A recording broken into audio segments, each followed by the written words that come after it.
श्रीमन नारायण 31 अगस्त 2022 को वृंदावन के अति विशिष्ट समादरणीय विद्वान डॉक्टर राम कृपाल त्रिपाठी जी ने हमें एक प्रश्न पूछा था व्हाट्सएप के माध्यम से, और उन्होंने पूछा था कि क्या किसी रामायण में ये वर्णन है कि शबरी जी ने भगवान को जूठे बेर खिलाए या जूठे फल खिलाए, बेर न भी हो जूठे फल खिलाए, अपने उच्छिष्ट फलों को श्री रामचंद्र जी को शबरी ने खिलाया है। क्या ऐसा कोई शास्त्रीय प्रमाण किसी रामायण में उपलब्ध है?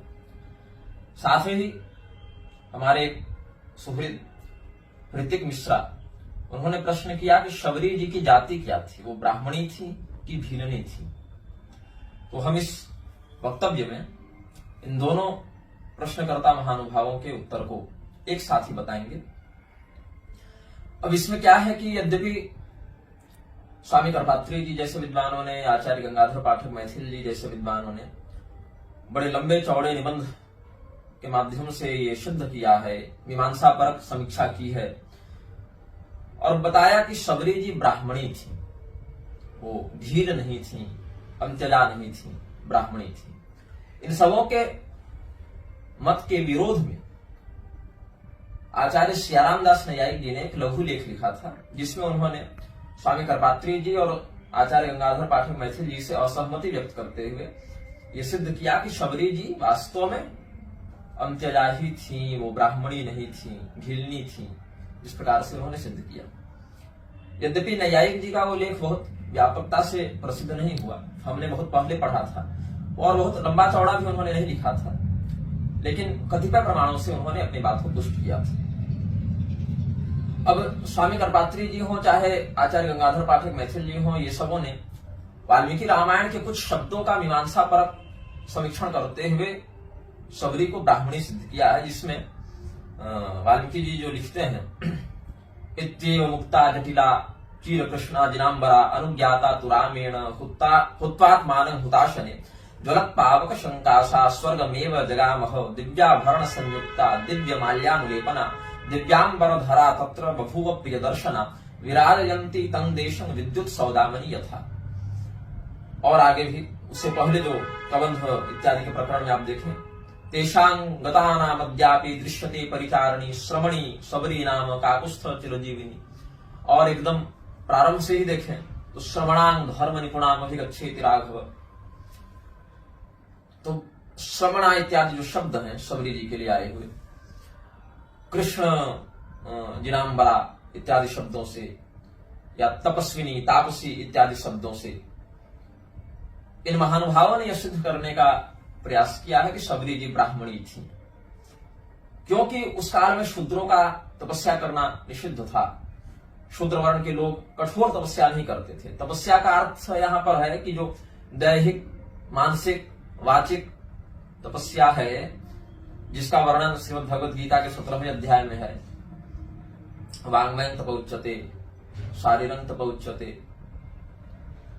जो भगवान ने आचरणगत तपस्या की बात की है, सदाचार परक तपस्या की बात की है, उसमें तो सबों का अधिकार था, लेकिन विशेष करके उग्र व्रतों का आश्रय लेकर तपस्या करने का निषेध शूद्र वर्ण के लिए बताया गया है। ये ब्राह्मण क्षत्रिय आदि के लिए विहित थे। शूद्र वर्ण का कार्य अपने शिल्प कौशल से, अपनी सेवा वृत्ति से समाज को सुदृढ़ बनाना था। वन में जाकर कठोर व्रत का आश्रय लेकर तपस्या करना उनके लिए विहित नहीं था। अस्तु, शब्दापशब्द विवेककार भी कहते हैं, शूद्रा तापस्य फलस्वरूपे क्वचिद रामायणे अकाल मृत्युर वक्तव्य आसीत् सच नोक्त इति शबरी शूद्रा नेति कश्चित्। इन वचनों से कहते हैं शब्दापशब्द विवेककार कि कुछ लोग मानते हैं कि शबरी शूद्रा नहीं थी, लेकिन कुछ लोगों का मत सर्वथा स्वयं प्रमाण नहीं कहा जा सकता है। और शबरी जी तापसी हैं, श्रवणा हैं, कृष्ण जिनको धारण करती हैं, कृष्ण मृग चर्म को धारण करती हैं, इन सभी शब्दों के मीमांसा परक समीक्षण में इन आचार्यों ने जो मैं कहूं बौद्धिक व्यायाम किया। हम जो वक्तव्य अभी देने जा रहे हैं, इस वक्तव्य के बाद जो हम प्रमाण इसमें प्रस्तुत करेंगे, साथ ही ये सब प्रमाण लेख के रूप में अभी सोशल मीडिया पर उपलब्ध भी कराए जाएंगे। साथ ही भविष्य में हमारे निबंध ग्रंथों में प्रकाशित भी होंगे। तो इसके बाद मुझे नहीं लगता कि कोई संदेह शेष रहेगा या कोई अति मीमांसा परक समीक्षण का औचित्य शेष रहेगा। शबरी जी के प्रति वाल्मीकि भगवान ने ये जो शब्दावली प्रयुक्त की है, इसमें तपस्विनी का अर्थ केवल ब्राह्मणी लगा लेना ये हमारी दृष्टि में समुचित नहीं है। क्यों नहीं है? क्योंकि तपस्यारत जीवन तो क्षत्रियों का भी वानप्रस्थ काल में रहा है, वैश्यों का भी अपने व्यापार धर्मानुसार रहा है और शूद्रों का भी स्वाधिकारानुसार रहा है। तो तपस्या करने में अपने अपने वर्ण और आश्रम के संविधानानुसार मर्यादानुसार सभी अधिकृत हैं। वर्णाश्रम की जो मर्यादा है उसका अतिक्रमण करके तपस्या कोई नहीं कर सकता, यज्ञ कोई नहीं कर सकता। जिस वर्ण के लिए, जिस आश्रम के लिए जैसी तपस्या और जैसे यज्ञ इत्यादि का विधान है, उसी के अनुसार वह व्यक्ति कर्म में प्रवृत्त हो सकता है। अब शबरी जी के लिए जो कृष्ण अजिन को धारण करने वाली, कृष्ण मृग के चर्म को धारण करने वाली, ये सब जो चीर कृष्णाजिनाम्बरा, ये सब जो संबोधन आए, मतंग मुनि के आश्रम में शबरी जी रहती थी। मतंग मुनि जब इस भौतिक शरीर को छोड़कर परमधाम जा रहे थे, उनके बाद जो उस आश्रम में सामग्रियां शेष रही वही शबरी के जीवन यापन का माध्यम बनी। अब शबरी जी 10 जगह तो जाती नहीं थी, उसी आश्रम में केंद्रीकृत रहती थी, उसी आश्रम में निवास करती थी। तो आश्रम में जो अवशिष्ट सामग्रियां थी गुरुजनों की, जो कुछ गुरुजनों ने प्रसाद स्वरूप, आशीर्वाद स्वरूप वस्त्र इत्यादि छोड़ दिए थे, वलकल वस्त्र, आसन आदि, उत्तरी इत्यादि, कमंडल इत्यादि, उपस्कर इत्यादि छोड़ दिए थे, उन्हीं के माध्यम से शबरी जी अपने जीवन निर्वाह को संपादित करती थी। इसीलिए यहां यह नहीं कहना चाहिए कि कृष्ण मृगचर्म को धारण कर लिया उन्होंने तो केवल वो ब्राह्मणी ही हो सकती है, क्योंकि ब्राह्मण स्त्री के लिए भी कृष्ण मृगचर्म को धारण करके जंगल जाकर इसी तपस्या का विधान हमारी दृष्टि में शास्त्र सम्मत तो नहीं होना चाहिए, क्योंकि वो ऋषि पत्नी तो है नहीं शबरी, इस ऋषि की पत्नी है शबरी, ऐसा तो कोई वर्णन नहीं मिलता। साथ ही साथ मृगचर्मादि का बाहुल्यता से प्रयोग स्त्रियों के लिए उतना प्रशस्त शास्त्र दृष्टि से हम नहीं समझते। किसी परंपरा की, किसी साधना और किसी विधान विशेष से मान्य हो सकता है, लेकिन केवल वह स्त्री कृष्ण मृगचर्म को धारण कर ली और कर देने मात्र से हमसे ब्राह्मणी कह दे, ऐसा उचित नहीं है। क्योंकि अन्य जनश्रुतियों पर भी हमें ध्यान देना चाहिए, न ही मूला जनश्रुति ही। यदि ऐसा होता तो करपात्री स्वामी से पहले या आचार्य गंगाधर पाठक मैथिल जी से पहले के लोगों ने शबरी को ब्राह्मणी क्यों नहीं माना? उन्होंने तो परंपरा से शबरी को भीड़ वंश, किरात वंश, अंत्यजा कन्या के रूप में ही प्रस्तुत किया है, उसी रूप में उनका प्रवाचन किया है, उसी रूप में उनका संस्तवन किया है, वंदन किया है। भगवान श्री रामचंद्र जी के कथानक के अभिनव लेखकों में से रामायण मंजरीकार क्षेमेंद्र ने लिखा है, श्रवणाम शब्द पर भी मैं कहता हूं, श्रवणा शब्द पर कोशकारों ने जो अपना अर्थ व्यक्त किया, शब्द कल्पद्रुम, मेदिनी कोश इत्यादि में, वहां सुदर्शना भी अर्थ लगाया है, जो देखने में बड़ी सुंदर हो, बड़ी तेजस्विनी हो, बड़ी जिसकी आभा हो, उसे सुदर्शना कहते हैं। तो शबरी जी को जब श्री रामचंद्र जी ने देखा है, रामायण मंजरीकार व्यक्त करते हैं, ददर्श सिद्ध शबरिंग मूर्तामिव तपस्रियम, अपनी तपस्या के तेज से शबरी बड़ी देदीप्यमती प्रतीत हो रही थी। स्फाटिके नाक्ष सूत्रेण विभूषित कुचस्थलां मुखेन्दु श्रुतरावणीय बिंदु मालांकितामिव ललाट फलकालीन पुण्य भस्म त्रिपुंडकां शुभ्रां धवल संपृक्त चंद्रामिव विभावरीं तां वल्कलवतीं दिव्य प्रभा पटल पल्लवां कल्पवल्ली मिवालोक्य क्लवं तत्याज राघव। इतने सुंदर दिव्य शरीर, इतनी दिव्य तेजस्विता वाली प्रभा से युक्त शबरी जी को देखा भगवान श्री रामचंद्र जी ने। ये सुदर्शना शबरी जी थी, इसीलिए इनके लिए श्रवणा शब्द का प्रयोग वाल्मीकि जी ने किया है, ऐसा हम समझते हैं। स्वामी रामदास जी बड़े सिद्ध संत हुए भारतवर्ष के, उनके शिष्य स्वामी हंसदास जी हुए, उनके शिष्य स्वामी अमरदास जी हुए थे।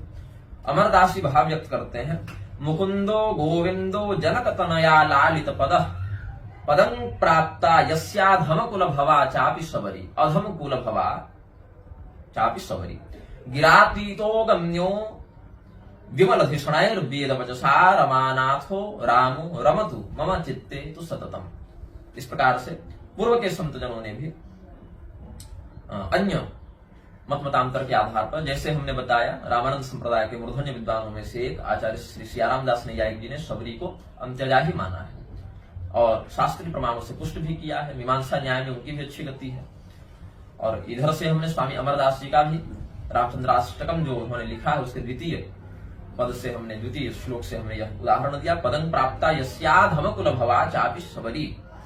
और शबरी जी के लिए जो अधम कुलोद्भवा कहा, वो स्वामी जी ने भी शबरी जी के मुख से अधम शब्द इत्यादि बुलवाए हैं। अधम शब्द का अर्थ इन ब्राह्मणी सिद्ध करने वाले मनीषियों ने यह लगाया कि नारी होने से उन्होंने स्वयं को अधम कहा। अधम शब्द उन्होंने मां पार्थम विपाश्रित्य ये पिस्यु पापयोनि स्त्रियो वैश्यास्था शूद्रास्तेपि यान्ति पराम गतिम इत्यादि के आधार पर या अपशूद्राधिकरण इत्यादि के आधार पर अधम कुलोद्भवा का अर्थ लगा दिया कि स्त्री कुलोद्भवा। लेकिन ये कथन भी हम शास्त्रीय प्रमाण पर जब विचार करते हैं तो सुदृढ़ प्रतीत नहीं होता। अब जो प्रमाण हम आपको अध्यात्म रामायण से देने जा रहे हैं उन पर विद्वानों को विचार करना चाहिए। अध्यात्म रामायण के अरण्य कांड से हम ये प्रमाण प्रस्तुत करेंगे। भगवान श्री रामचंद्र जी के प्रति शबरी यह भाव व्यक्त करती है। अध्यात्म रामायण के अरण्य कांड सर्ग 10 श्लोक 17। तव संदर्शनं राम गुरुणामपि मे नहि योषिन मूढ़ा प्रमेयात्मन हीन जाति समुद्भवा।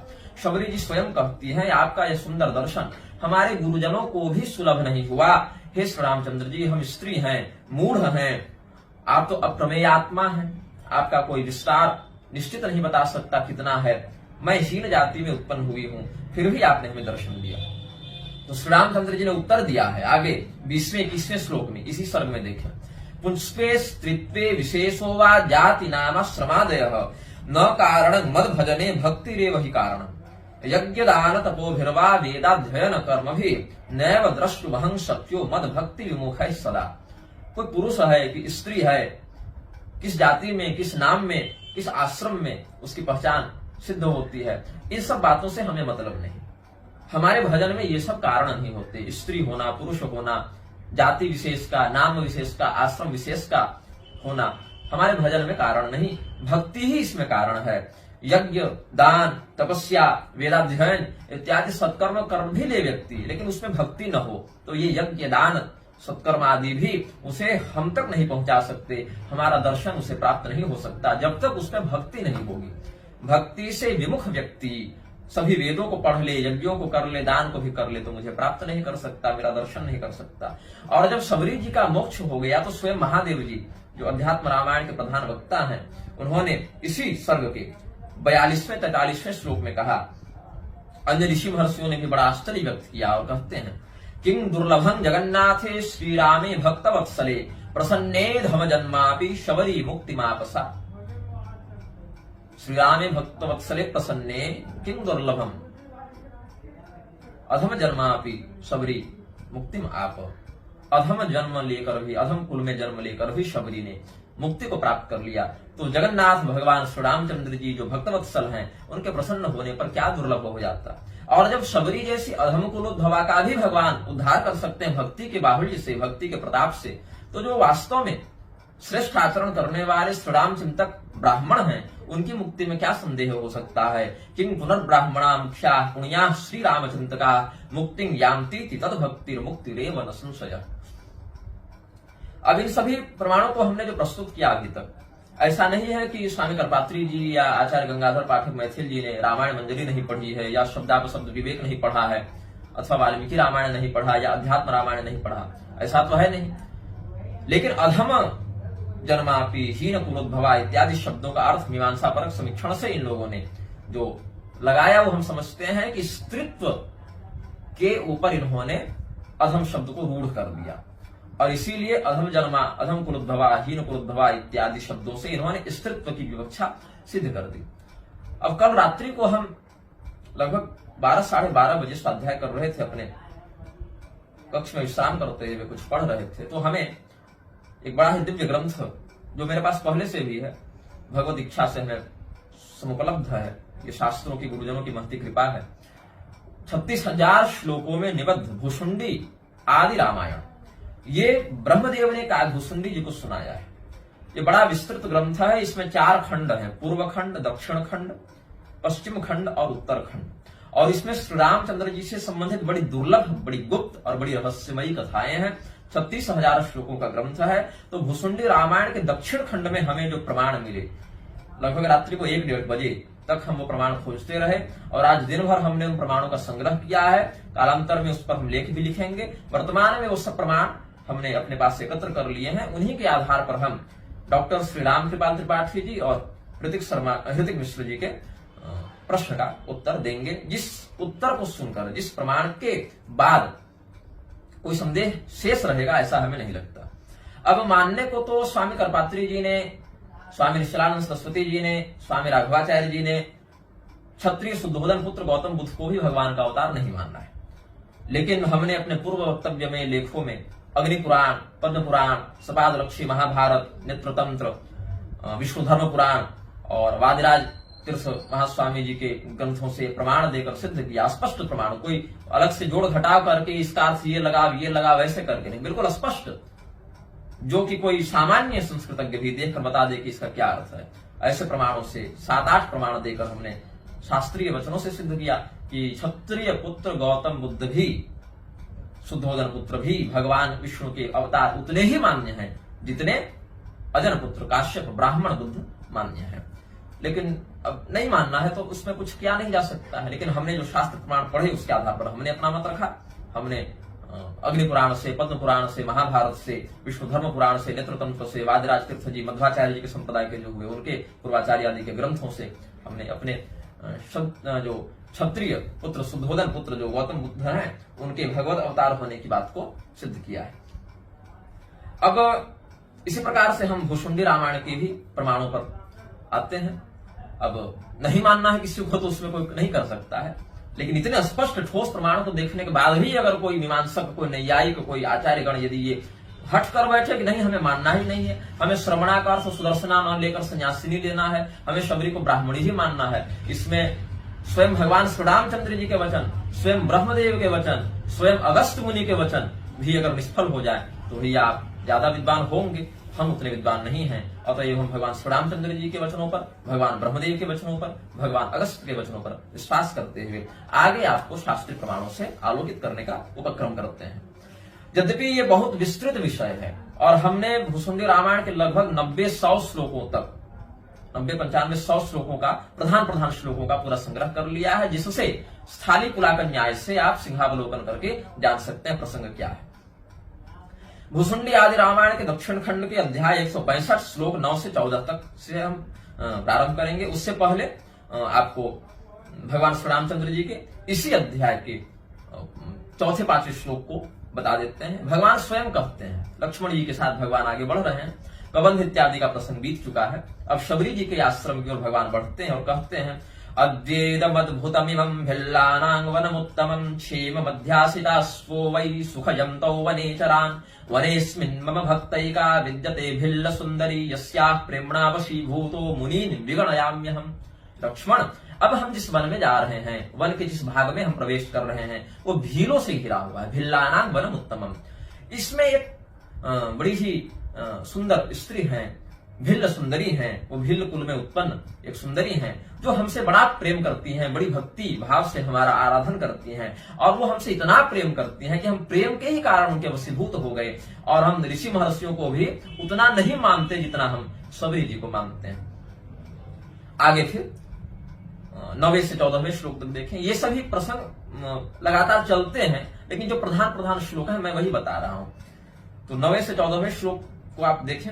ब्रह्मा शेषः पशुपतिर भक्तेव प्रियतांगताः तेषां विभूति माहात्म्यं न मे प्रेमानुबंधनम् अतः सात्यं त भक्ता मे सौमित्रे भिल्ल जातिजा पश्यतां मुनिवर्याणां माननीया विशेषतः वनजैः फल संदोहै सानः सम्मानयिष्यति तया भक्त्योपनीतं मे सुधातोऽप्यधिकं मतम् न वर्णश्रेष्ठता न श्रीर्न कुलं न च बन्धुता मम तोषाय सौमित्रे प्रिये हम भक्तिमात्रतः अवमत्य मुनिश्रेष्ठान् पश्यतः हस्वालयागमम् यास्ये भिल्लपुरम् धृम्ता मूषितुम् निशमेकिकाम् त्वया मया च सौमित्रे तस्यै मानः प्रदीयताम् पश्यत्सु मुनिवर्येषु मत्यक्ताश्रमसद्मसु।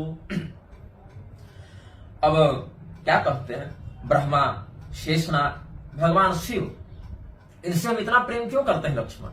क्योंकि ये हमारे प्रति भक्ति रखते हैं। भगवान शिव से हम इसलिए प्रेम नहीं करते कि भगवान शिव अरे कितने बड़े देवता हैं, शेषनाग कितने बड़े देवता हैं, ब्रह्मा जी कितने बड़े देवता हैं। उनके महात्म्य से, उनके तेज से, उनके ज्ञान से, उनके ऐश्वर्य से, उनकी दिव्यता से हमें मतलब नहीं है। ये नहीं कि बड़ा आदमी है तो उससे प्रेम कर ले, रिश्ता कर ले, ऐसा नहीं।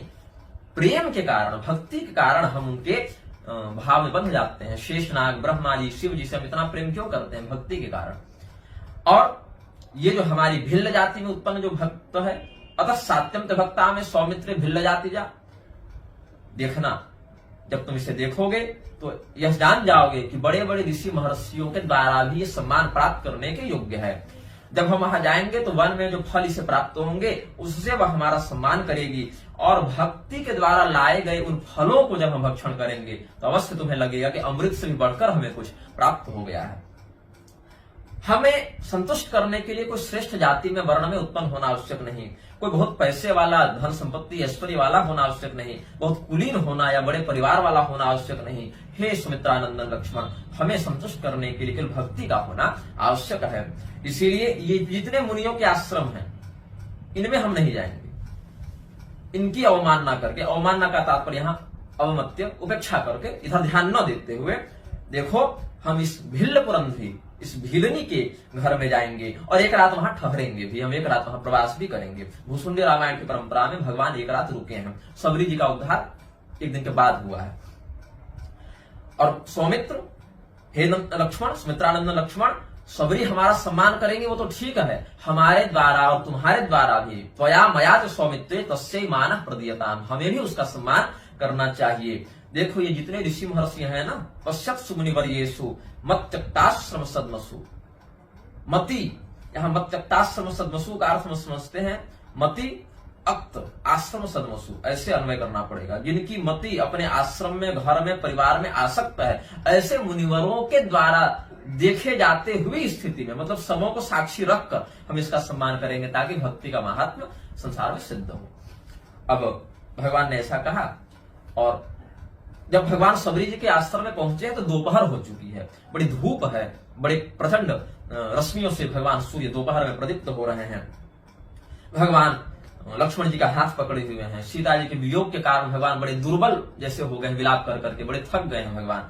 तो सबरी जी के आश्रम की ओर जब बढ़ते हैं तो क्या कहते हैं? भूसुंडी रामायण के दक्षिण खंड के अध्याय 165 में, यहाँ सर्ग नहीं है, अध्याय ही है इस रामायण में। यहाँ सर्ग की बात कोई आपत्ति करेंगे तो जान जाए, भूसुंडी रामायण में सर्ग नहीं अपितु अध्याय का ही वर्णन है। वाल्मीकि रामायण में, आनंद रामायण में, अध्यात्म रामायण में तो सर्ग इस शब्द से वर्णित किया, लेकिन यहाँ अध्याय कहते हैं। श्लोक 30 को देखें। अथ तपति मयूखैर भूरि मध्यम दिनार्के नभसि च परितो निःकूजको यष्टिसार्थे अपगत भुजिवेलः सानुजो यं वियोजि शबरवन मविच्छधाम यस्मिन् शबर्याः। शबरवन को देखते हुए शबरी जी के आश्रम में गए। अब जो वो लोग शबरी को ब्राह्मणी बताते हैं वो कहते हैं इसका नाम ही शबरी था, लेकिन ऐसा नहीं है, ये शबर कुल में उत्पन्न होने के कारण शबरी कहलाती थी। अब शबरी जी के आश्रम में एक ऐसा स्थान था जो थोड़ा टीले के समान ऊंचा था। जंगल है तो कहीं टीला है, कहीं नीचे है, तो एक टीले के ऊपर ऊंची भूमि पर खड़ा होकर सबरी प्रतिदिन भगवान के आने की राह देखती थी कि दूर से आ तो नहीं रहे, हमने क्या तैयारी कर रखी है, नहीं कर रखी है। तो बहुत से, केवल बेर ही नहीं, जो लोग बेर की बात करते हैं तो बेर ही नहीं, बहुत से फल, कुछ खट्टे भी हैं, कुछ मीठे भी हैं, कुछ फलों में प्राकृतिक नमकीन स्वाद भी है, कुछ कच्चे हैं, कुछ पके हैं, कुछ साग सब्जियां हैं, जो भी जंगल में मिला अच्छे अच्छे दोनों में भर के सजाई है। बहुत श्लोकों में क्या लाई है, कैसे लाई है, सबों का वर्णन है, लेकिन विस्तार भय से हम उतना नहीं कहेंगे। भाव है कि जो जंगल में मिला सबको सबरी ने बटोर लिया, अपने आश्रम में सजाकर उनको रख लिया था। तो सबरी जी ने पहले भगवान को नहीं देखा है, अभी भगवान ने पहले सबरी जी को देखा, क्योंकि तब तक सबरी जी इधर उधर फल फूल का चयन कर रही थी। तो भूसुंडी आदि रामायण के जो 166वें अध्याय में पहुंचते हैं, अगले अध्याय में आते हैं। श्लोक 6 और 8 को, 6 से 8 तक देखें। मद्गृहं राम आगत्य कतिचित् स्थास्यति क्षणान् एवमासा समायुक्ता सर्व एव महर्षयः पाद्यादिकं समायोज्य तस्थुः स्वस्वाश्रमे द्विजाः सर्वेषां पश्यतां तेषां रामो गाच्छबरिगृहं यत्र सा भिल्लजातीया प्रकृत्या शुद्धमानसा सर्वोपकरणैः सज्जा श्रीराम प्रेम विह्वला। भगवान जब शबरी जी के आश्रम की ओर जा रहे थे तो इधर उधर अन्य जो ऋषि महर्षि थे उन्होंने देखा, अरे श्री रामचंद्र जी जा रहे हैं, वो अपने अपने घरों में, भगवान हमारे यहाँ भी आ जाए, हमारे यहाँ भी आ जाए, ऐसा भाव रख के उनके चरण धोने के लिए सुंदर सुंदर पात्रों में जल भर कर तैयार हो गए। लेकिन भगवान उधर गए नहीं, भगवान शबरी जी के घर की ओर बढ़ते रहे और वो देखते रहे ऋषि महर्षि, लेकिन भगवान उधर न जाकर शबरी जी के घर में गए, क्योंकि वह भिल्ल जाति में उत्पन्न, यत्र सा भिल्ल जाति या प्रकृत्या शुद्ध मानसा, प्रकृति से ही, स्वभाव से ही शबरी जी का मन, उनका हृदय बड़ा निर्मल था, उनका स्वभाव बड़ा पवित्र था और श्री राम जी के प्रेम में, वो श्री राम जी की भक्ति में विह्वल हो रही थी। तो शबरी जी के आश्रम की ओर भगवान गए हैं।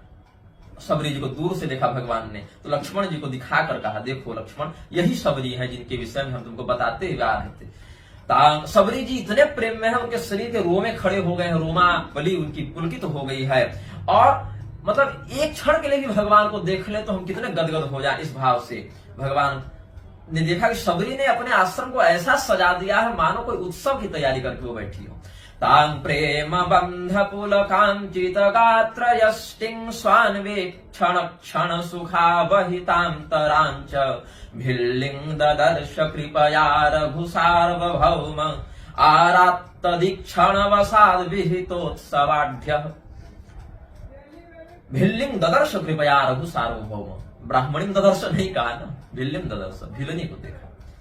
अब शबरी जी अब जब तक तैयारी कर चुकी, अब सुबह से लगी हुई थी अपने साफ सफाई में, फल फूल जुगाड़ करने में। अब दोपहर हो गई तो सोचा भगवान आ रहे हैं कि नहीं, आज देख लेती हूँ। तो ऊंचे भूमि पर खड़ी होकर देखा तो यहाँ एक बड़ी रहस्यमयी घटना घटित हुई है, इस पर ध्यान देंगे दर्शकों। भगवान यहाँ पर आ तो रहे लक्ष्मण और श्री रामचंद्र जी, लेकिन सीता जी का भी दर्शन यहाँ किया शबरी जी।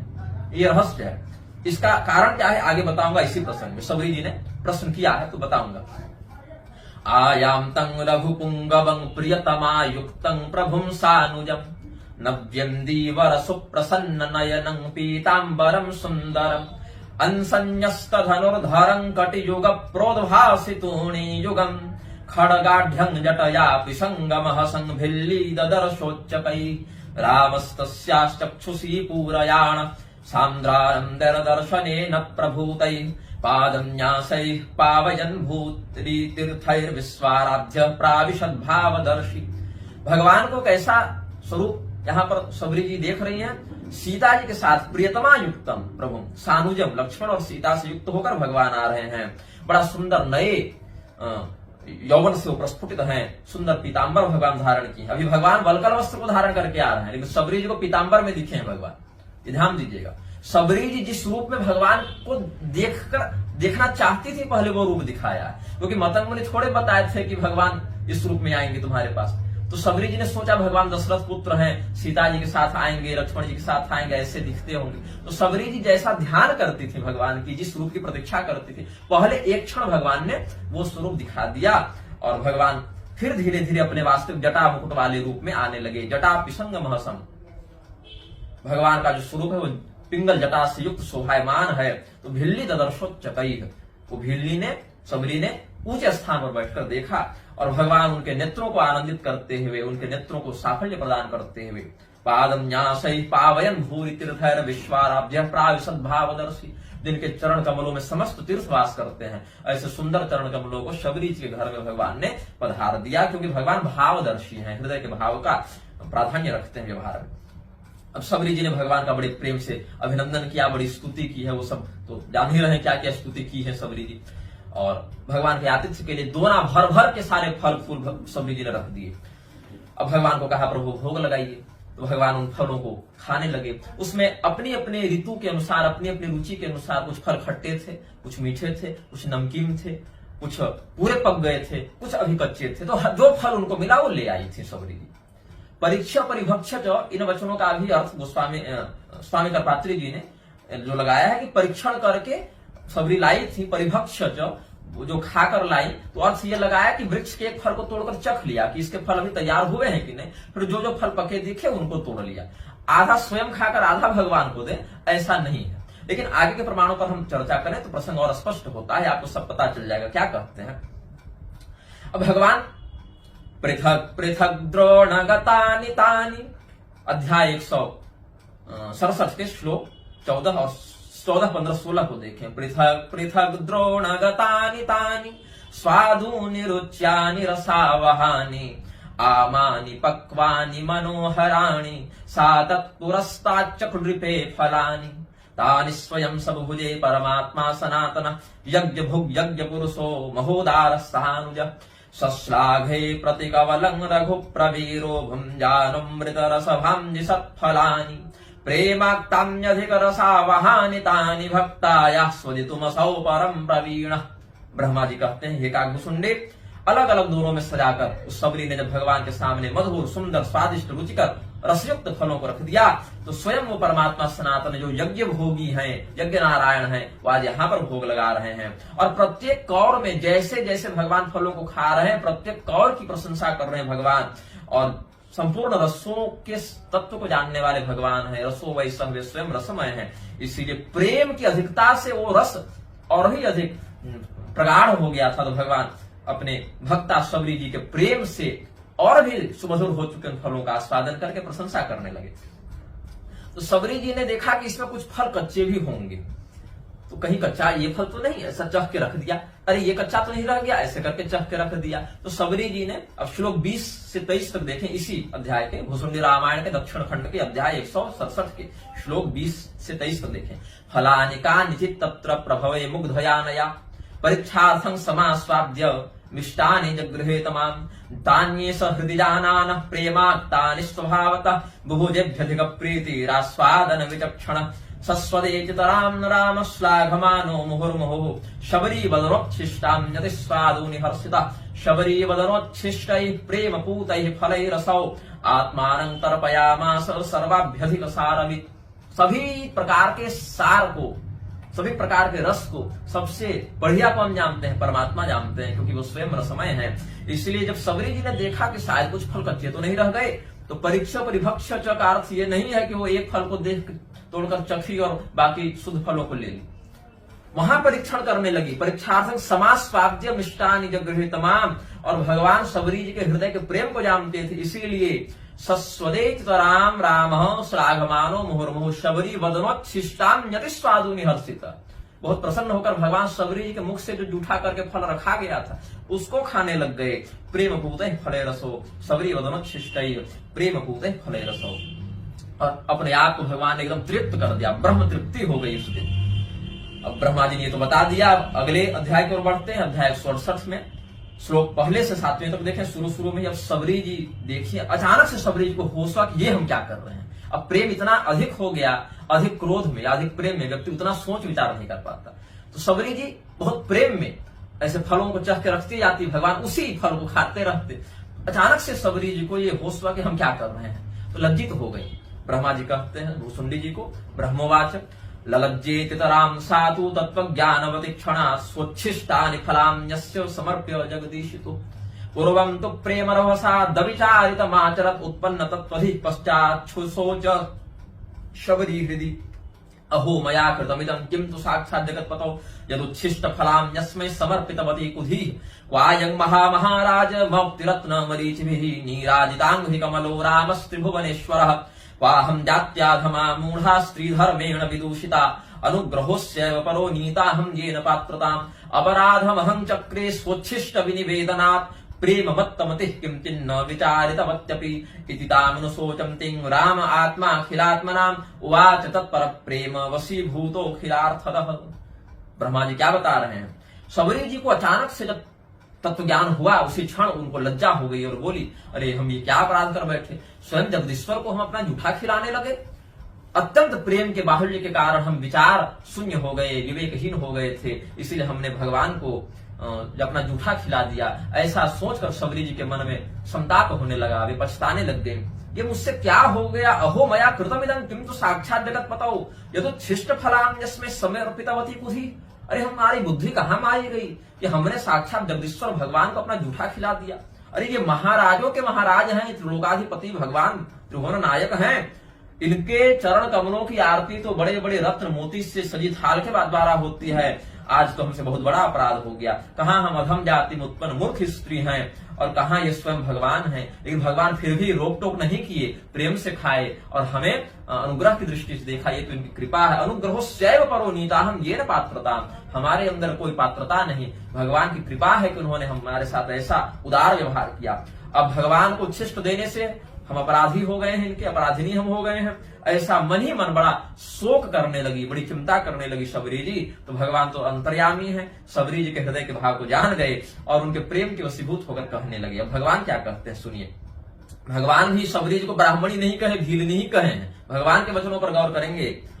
इसी भुसुंडी रामायण के दक्षिण खंड के अध्याय 168 के श्लोक 8 से 14 तक कहते हैं। श्री रामोवाच त्वया हितानि स्वादूनि प्रेम्णयवानम् वृत्तिना खंडितानि फलान्येताम् खंडानि मुदे मम जाने प्रेम वनिवास्तु कापि धन्यतमा सुखे यास्वादय फलान्येताम् यतिमाधुर्यभाम् यत् अधत्तमति पुण्यासि भिल्ल जातिरपि स्फुटम् वेद विद्योऽपि विप्रेभ्यो मदनुग्रह भाजनम् जातासि सपदि त्वम् तु तीर्थ पावन पावनी परमेण मयि प्रेम्णा तवा नेताति भूयसा श्रौतं स्मार्तं तांत्रिकं वापि कर्म श्रौतं स्मार्तं तांत्रिकं वापि कर्म पुण्योपास्ति तद् विशुद्धं तपो वा ज्ञानं ब्रह्मात्मैक संविद्धि शुद्धं न मे तुष्टे जायते भाग्यपूर्णे प्रेमैवैकमप्य साधारणं यत्तैस्तैर्भावैः शुद्धे रूपेतं स्वभावेना सोढ़ विश्लेषलेशम् तेनैवाहं श्यामसी भूत चित्तः। भगवान ने कहा, हे शबरी, अनन्य भक्ति के द्वारा जो प्रेम तुम्हारे हृदय में उत्पन्न हुआ, तुमने जो भी फल लाए, चाहे वो चखकर हमें दिए हों या बिना चखे दिए हों, वो सब हमें प्रसन्न करने वाले हुए। अच्छा, चख भी दिया तो कोई अपराध नहीं, आखिर तोता तो फल को चख ही लेता है, ठोर मार ही देता है, उससे क्या दोष हो जाता? नहीं हो जाता। तो तुम्हारे द्वारा चखे जाने पर ये फल भी अत्यंत मधुर हो गए हैं। तुम भील की जाति में उत्पन्न हुई हो, अर्थात त्वमति पुण्यासि भिल्ल जातिरपि स्फुटम्। भील की जाति में उत्पन्न होकर भी तुम्हारा तो बड़ा दिव्य पुण्य है। जो वेद के विद्वान ब्राह्मण है उनका भी और हमारा भी अनुग्रह तुम्हारे ऊपर सदैव बना रहेगा, संतों की, ब्राह्मणों की, और हमारी कृपा भी तुम पर बनी रहेगी। तुम तो साक्षात संपूर्ण तीर्थों को पवित्र करने वाली बन गई हो शबरी, क्योंकि तुम अत्यंत अनन्य भक्ति से युक्त हो। तुम्हारा ये जो परम प्रेम है हमारे प्रति, इसने तुम्हें इतना पवित्र कर दिया है कि तुम तीर्थों को भी पवित्र कर सकती हो। कोई वेद की मर्यादा के अनुसार हमारी पूजा करे, स्मार्त हो या तांत्रिक हो, श्राद्ध स्मार्त तांत्रिक विधि से कोई भी कर्म करे, उससे पुण्य फल प्राप्त होता है। तपस्या से लोग शुद्ध होते हैं, ब्रह्मात्मैक्य संसिद्धि के अद्वैत ज्ञान से लोग शुद्ध होते हैं, लेकिन उससे हम उतने संतुष्ट नहीं होते।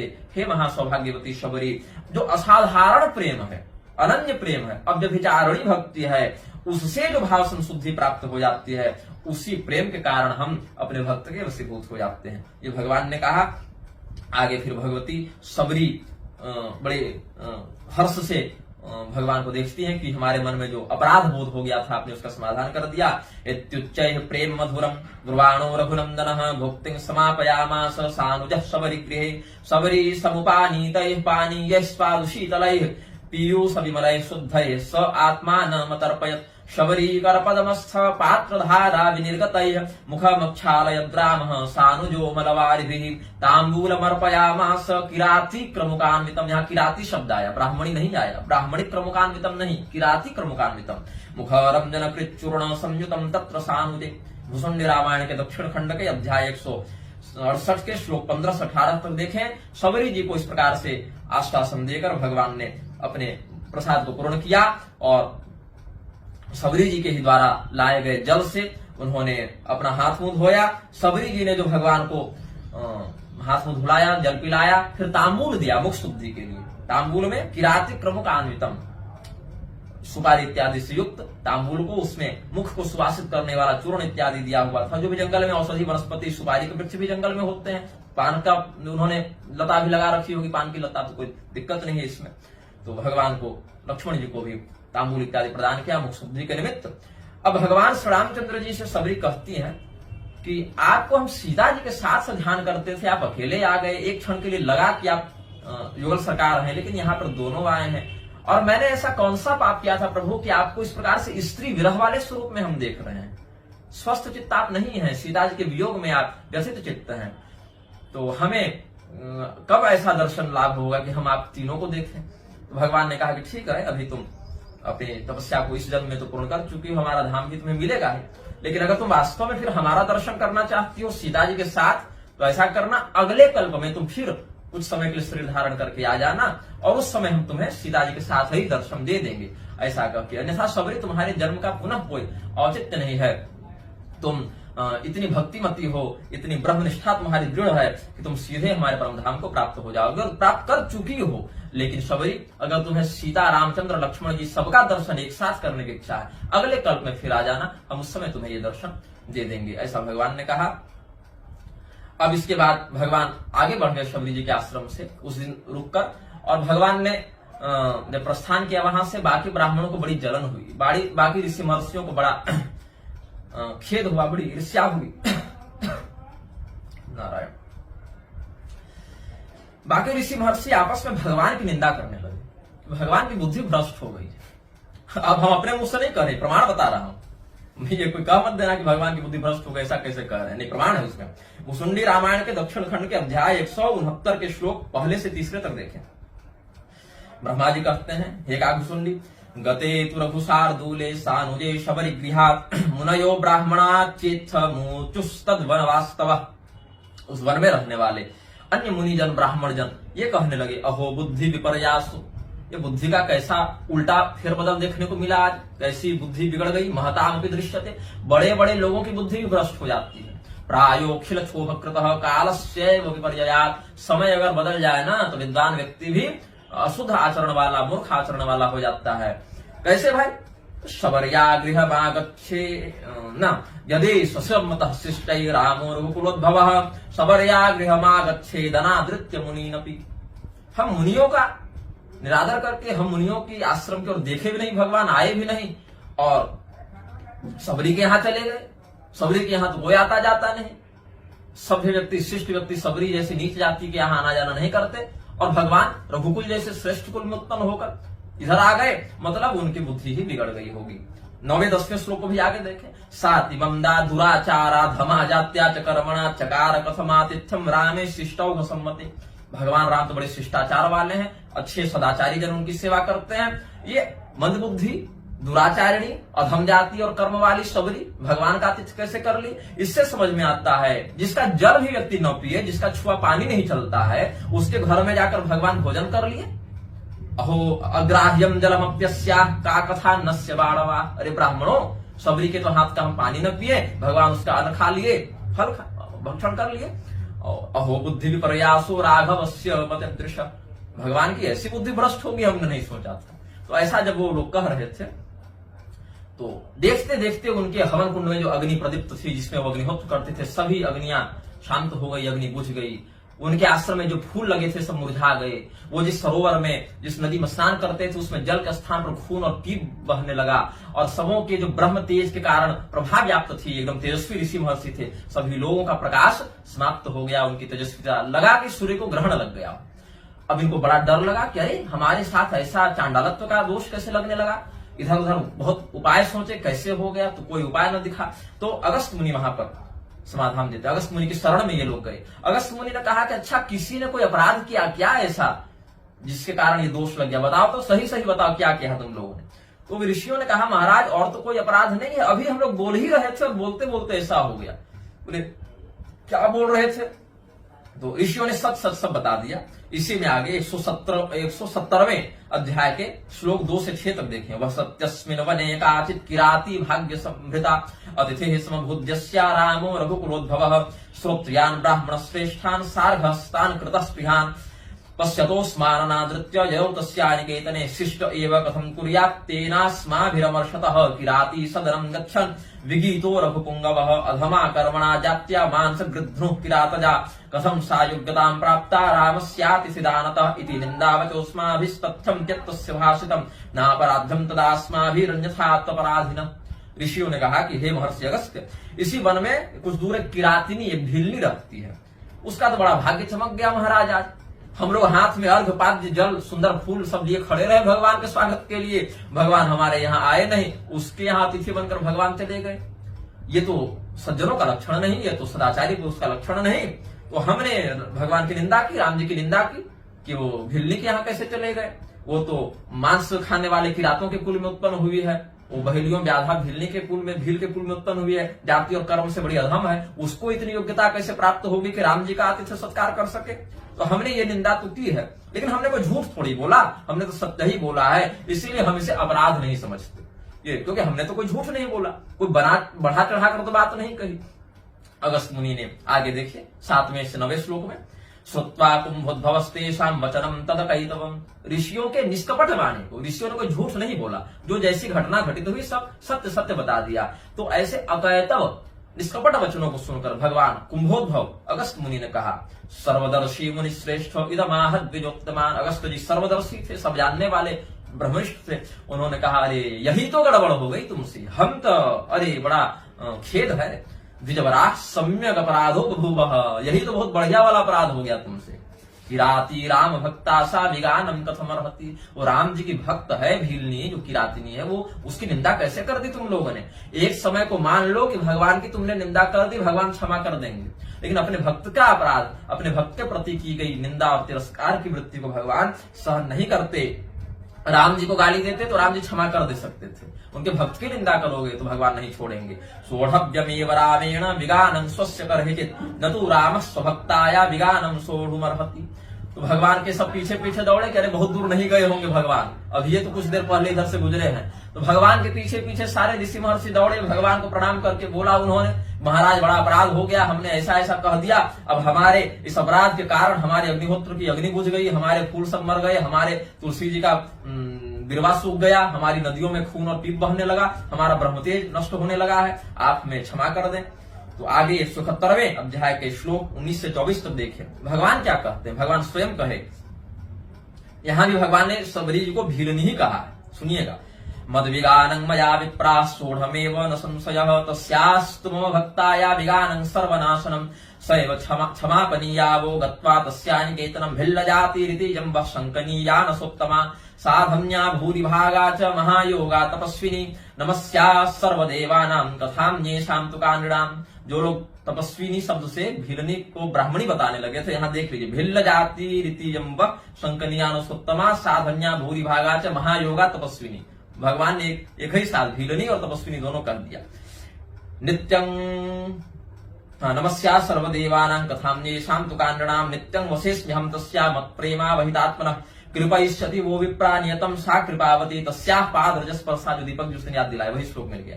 तस्याः पाद रजस्पर्शाद तीर्थम तीर्थताम यात, अतो भूयस्तमा आराध्या भवद्भिः सा किरातिनी, तस्या विगानतो जात मनिष्टम वो द्विजातयः, न मद विगानतः शक्यं यदहं भवतां हितः।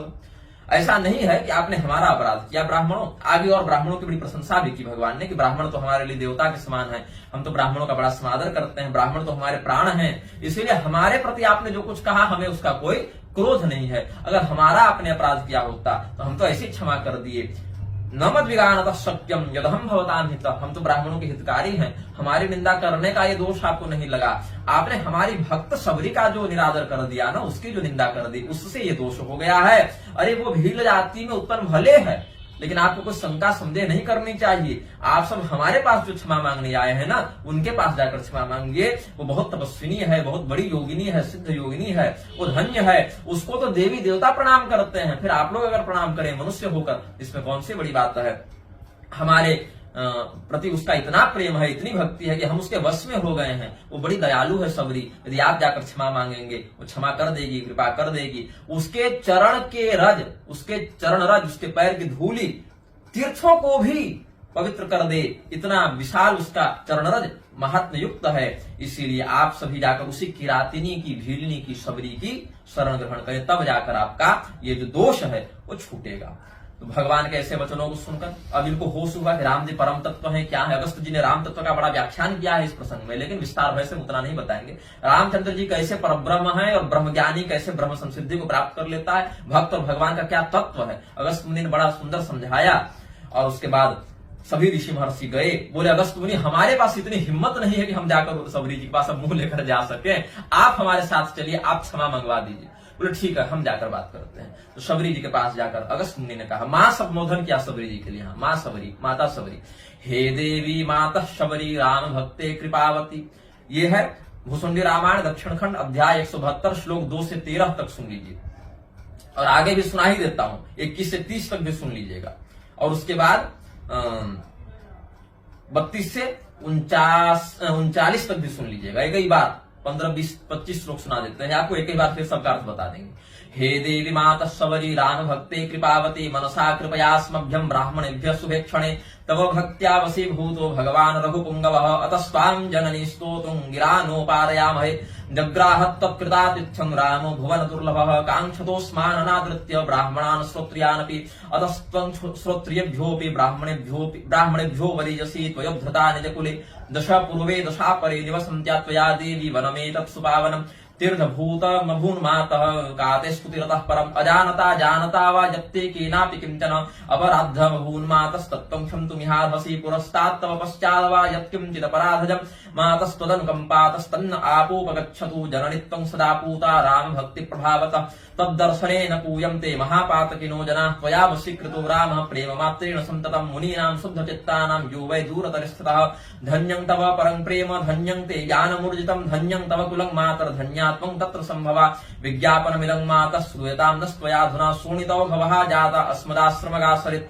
तस्यां प्रक्षालय निजौ पादौ तं विश्वपावनौ ततः सा पूतसलिला प्रकृतिस्था भविष्यति अलं मे अब सबरी जी उत्तर देती हैं अलंग में श्लाघया विप्रा अधमाहं च योनितः अति वेदमनर्हं च जन्मांग यूयम नमस्यथ यूयम हि श्रोत्रिय श्रेष्ठा ज्ञान विज्ञान भाजना तपोधना सर्ववर्णा नमस्कार्यादयातय अपकृष्ण तमेजं तो महद्भिर्विहितानते आयुश्रियं यशोहं ते तस्य नास्ति संशयः अहं दीनतमा लोके धमाजाप्त्या च कर्मणा कथं नु योग्यतां याता यन्मां नमथ बाणवाः रामस्तु भगवान् साक्षात् किञ्चन जनप्रियः सचन्नदीने कृपयेत् गतिः स्यात् तस्य तर्हिका अतिमत्येव कृपा तस्या रामस्य परमात्मनः नापेक्षते कुलं शीलं धनं योग्यत्वमेव च विपरीतमिदं मन्ये यत्पातरसामम ब्राह्मणानां श्रोत्रियाणां शुद्धेयुः सदनानिवह स्वत एव विशुद्धानि नित्यं सद्नानि वो द्विजाः यत्राभिगमनाज्यं तुः सकुलः पूयतेतरां किं मां नयथ धर्मज्ञा उपहासं जगत्त्रये भवदुच्छिष्टकवलिप्यनरहा नीचयोनिजाम् दत्तं च कृपया मह्यं युष्माभिर्दर्शनं द्विजाः तद्ब्रूत भूरि शर्माणो हितं किंकरवाणि वह। अब फिर सबरी जी प्रणाम की और अगस्त जी ने फिर कहा है इत्युक्त्वा सबरी दीना कुंभयोनिर्महामुने चरणावग्रहित दूराद स्पृश्यामीति शंकया ततस्तामाह भगवान् कुंभयोनिर्महाशय हा राम भक्ते भवते कथं त्यास्ति नद्विजय यस्या प्रेम्णा वशीभूतो भगवान् रघुपुंगवः साक्षात् परात्परः शैष यज्ञातश्च सेवितः उत्तिष्ठ देविते शीलं लोकोत्तर सुपेशलं किरातिनी शुभं भूयात्तव साधुतमाकृते यथा वदन्त्यमी मातर ब्राह्मणास्ते गृहागताः तथैव क्रियतां देवी न विलम्बस्व सम्प्रति तत्पादच्छालनात् देवी शुद्धिमेष्यति सासरित अमीषां चाश्रमस्थानं पुनीहि रामसेवके प्रतिबद्ध क्रिया एते सर्व एव द्विजातयः अनुतिष्ठन्तु कर्माणि तत्पुण्यं च लभस्व भो इति निर्बिन्धतस्तेषां रामभक्ता किरातिनी सा तथैवाकरोत् साधु यथा तैरभिकाङ्क्षितम्। अब इतना जो भूसुंडी रामायण का पारायण सुनाए अब आपको सीधे सीधे सरल अर्थ बताते जाते हैं। अगस्त मुनि ने ब्राह्मणों के समुदाय का नेतृत्व करते हुए ऋषियों का नेतृत्व करते हुए सबरी जी के पास जाकर कहा हे मां सबरी, हे देवी, आप बहुत कृपालु हैं, बड़ी दयावती हैं, आप श्री रामचंद्र जी की परम भक्ता हैं, आप हम ब्राह्मणों की ओर कृपा की दृष्टि से देखें, आप हमारे लिए अपने मन में करुणा का भाव बना लें। आपकी भक्ति से भगवान रघुकुल श्रेष्ठ राम जी जब वशीभूत हो गए तो हम आपकी स्तुति में क्या कर सकते हैं भला। हम तो यही समझते हैं कि हम ब्राह्मण सब श्रोत्रिय वेदपाठी अपने हाथ में फूल अक्षत गंध पुष्प और ये पाद्यर्घ लेकर खड़े रहे, भगवान हमारे पास नहीं आए, आपके पास आ गए, इसी से आपकी पवित्रता, इसी से आपकी भक्ति सिद्ध हो जाती है। आपने अपना तो उद्धार कर ही लिया, अपने आगे पीछे के भी 10-10 पीढ़ियों का आपने उद्धार कर दिया है। आप इस जंगल में रहते हुए इस जंगल को पवित्र करती हैं, ये हम समझ नहीं पाए। आपने इस जंगल को अपनी उपस्थिति से तीर्थ बना दिया है। अब हम आपकी और क्या स्तुति करें। हमने जानबूझकर या अनजाने में जो कुछ भी आपका अपराध कर दिया हो, हे मां आप क्षमा कर दें। आपके मुंह के सामने अगर कुछ उल्टा सीधा कभी कह दिया हो, पीठ पीछे आपकी चुगली की हो, तो आप सभी अपराधों को क्षमा कर दें। हमें वो अपराध न लगे, वह अपराध हमारा दूर हो जाए, आप ऐसी कृपा करें। आप हे जननी, हे मां, आप राम भक्ति के प्रभाव से स्वयं पवित्र हैं। आप तो स्वयं इतनी पवित्र हैं कि कोई महापातकी व्यक्ति आपको देख ले तो वह पवित्र हो जाएगा। आपने केवल प्रेम मात्र से भगवान को वशीभूत कर लिया। जो शुद्ध चित्त वाले ऋषियों की पकड़ में नहीं आते, ऐसे भगवान आपके प्रेम की पकड़ में आ गए। आपका प्रेम धन्य है। आपका जो इस प्रेम के द्वारा उद्भूत ज्ञान है वो धन्य है। आप जिस कुल में जन्म ले ली वो धन्य हो गया, और जहां जिस जगह पर जिस स्थान पर आपने जन्म ले लिया वो भी धन्य है। आज हम आपके पास आकर बड़ी करुणामय दृष्टि का अनुरोध करते हुए निवेदन करते हैं, आप हमारे सबों के घर में चले, हम आपका पैर धोएंगे, अपने घर में छिड़केंगे, आपका चरणोदक जो संपूर्ण विश्व को पवित्र करने वाला है, आप उससे हमारे घर को पवित्र कर दें, हमारे नदियों को पवित्र कर दें, क्योंकि जब तक आप अपने चरण रज का स्पर्श हमारी नदियों में, हमारे घर में नहीं कराएंगे, हमें इस दोष से मुक्ति नहीं मिलेगी। तो ऐसा सुनकर सबरी जी ने कान बंद कर लिए और बहुत डर गए कि हे भगवान, ये ब्राह्मण लोग हमको क्यों प्रणाम कर रहे हैं यार। अब उनको समझ में नहीं आया कि ऐसा क्या बवंडर मच गया इधर भाई। वो बड़ी सरल हृदय की थी सबरी जी ना, तो डर गई, कितने बड़े बड़े ब्राह्मण पुरोहित हमको आके प्रणाम कर रहे हैं ऋषि महर्षि। तो कह दिया अब चुप हो जाइए, अब अधिक मत बोलिए, अलम में श्लाघ गया, हमारी बड़ी प्रशंसा आपने कर ली, आप सभी ब्राह्मणों को हम प्रणाम करती हैं, हम बड़ी अधम कुल में उत्पन्न हुई हैं महाराज, आप जो कह रहे हैं हमें बड़ा चुभ रहा है, ये हमारी आप ऐसी प्रशंसा न करें, हमारी स्तुति न करें, आप जो कर रहे हो अच्छा नहीं कर रहे, हमारी प्रशंसा क्यों कर रहे हैं आप लोग इतने ज्ञान विज्ञान से संपन्न ऋषि महर्षि हैं, सभी लोग आपको प्रणाम करते हैं महाराज, आप सभी प्राणियों के द्वारा, सभी वर्णों के द्वारा पूजनीय, तपोमय है, तपोधन है। देखिए, जो व्यक्ति अपने से छोटे को प्रणाम करता है, वो छोटा व्यक्ति के पास जो भी धन है, जो भी आयु है, जो भी ऐश्वर्य है, सब नष्ट हो जाता है। आप प्रणाम करिएगा तो हम ही ना नरक जाएंगे प्रभु, इसीलिए हमको प्रणाम मत कीजिए। मैं कितनी दीन हूँ, दुखियारी हूँ, संसार में जाति से कर्म से अधम हूँ, आपके जैसे श्रेष्ठ ऋषि महर्षि हमें प्रणाम करें, ये उचित नहीं। भगवान का क्या है, भगवान तो भक्त वत्सल है, वो अगर अपनी कृपा करके हमारे पास आ भी गए तो हमारी कौन सी बड़ाई हो गई इसमें। भगवान तो दीन वत्सल है ही, हमें दीन जानकर अगर कृपा करने के लिए आ गए, ये तो उनका स्वभाव है। भगवान अगर ऐसी कृपा नहीं करेंगे तो और कौन करेगा। तो भगवान की बड़ाई है इसमें, हमारा इसमें क्या प्रताप हो गया। ब्राह्मणों के घर हमारे पैर के द्वारा पवित्र हो, ऐसा तो पाप हम नहीं करेंगे भाई। आपका घर तो पहले से इतना पवित्र है, वेद पाठ से, मंत्र जप से, अग्निहोत्र से, कि लोग वहां जाकर पवित्र होते हैं। आप कह रहे हैं सबरी तुम्हारे चरण रज से, चरणोदक से हमारा घर पवित्र होगा, तो इससे तो संसार में आप हमारा मजाक उड़वा दीजिएगा ना।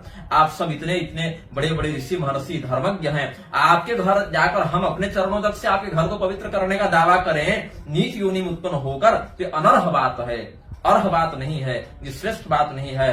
हम तो इतनी नीच हैं, भवद उच्छिष्ट कवले प्यनरहा नीच योनि राम, हम इतने नीच हैं कि आपका जूठन भी हम छू लें तो भी वो जूठन ही अपवित्र कहलाएगा। आपका उच्छिष्ट भी हम ग्रहण करने का अधिकार नहीं है प्रभु, आपका जूठा भी हमसे श्रेष्ठ होता है ऋषियों। इसीलिए अब आप हमें बताएं कि यहाँ पर आप सभी ऋषि महर्षियों ने एक साथ आकर हमें दर्शन दिया, इसका क्या कारण है, हम आपकी क्या सेवा करें, आपका क्या हित करें। ऐसा करके सबरी डरती हुई कंपित हृदय से अगस्त मुनि के पैरों पर गिर पड़ी। लेकिन सबरी जी की मर्यादा देखिए, सबरी जी ने अगस्त जी के पैर छूकर प्रणाम नहीं किया है। क्या कहती है, इत्युक्ता सबरी दीना कुंभ योनिर महामुने है, चरणावग्रहित दूरा दुष्पृश्यामिति संकया। हम नीच जाति में उत्पन्न हुई हैं, ऋषि महर्षियों का पैर कैसे छू देंगे, अछूत हैं हम, ऐसा भाव रख के तो सीधे पैर नहीं पकड़े, अस्पृश्य हैं हम। इसीलिए सबरी जी ने बाहर से भूमि को प्रणाम कर लिया और अगस्त मुनि का हृदय गदगद हो गया। वो रुक जाओ, हा राम भक्ति भवती कथम नित्यास्ति न द्विजयी। इतना पवित्र भाव आपका है सबरी, आप कैसे हमारे द्वारा पूजित नहीं होंगी।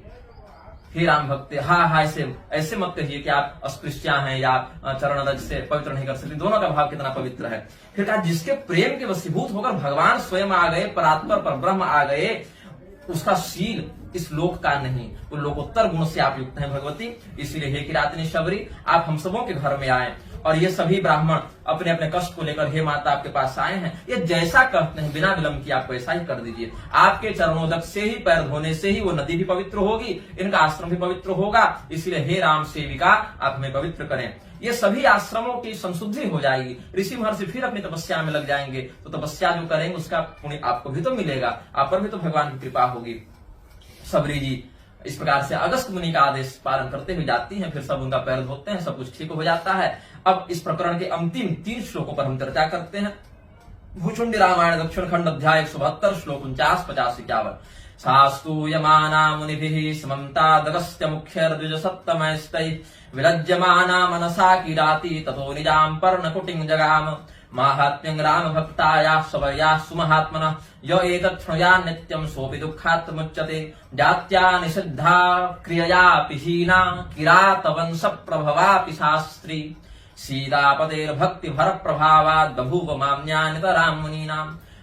अगस्त इत्यादि बड़े बड़े ऋषि महर्षियों के द्वारा जब ये काम हो गया, प्रायश्चित इनका हो गया, आकाश से फूल बरसने लगे, अगस्त इत्यादि बड़े बड़े ऋषियों ने शबरी जी की स्तुति करना प्रारंभ कर दिया। शबरी जी लज्जित हो गई, हे भगवान क्या हो रहा है मेरे साथ। विलज्जमाना मनसा किराती तो निजांग पर्ण कुटिम जगाम।